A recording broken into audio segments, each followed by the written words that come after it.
Hallo Leute, hier ist wieder mal der Peter von Ecogrid Bodensysteme.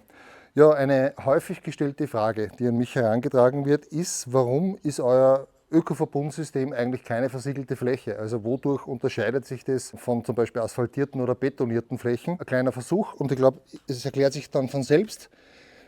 Wir simulieren hier mehr oder weniger mal ein Starkregenereignis und schaut mal zu, was das Wasser macht. Das versickert sofort an Ort und Stelle und hilft so eigentlich bei den immer häufiger werdenden Starkregenereignissen, dass es da eben weniger Probleme gibt. Ich will nicht sagen keine Probleme, aber eben weniger Probleme.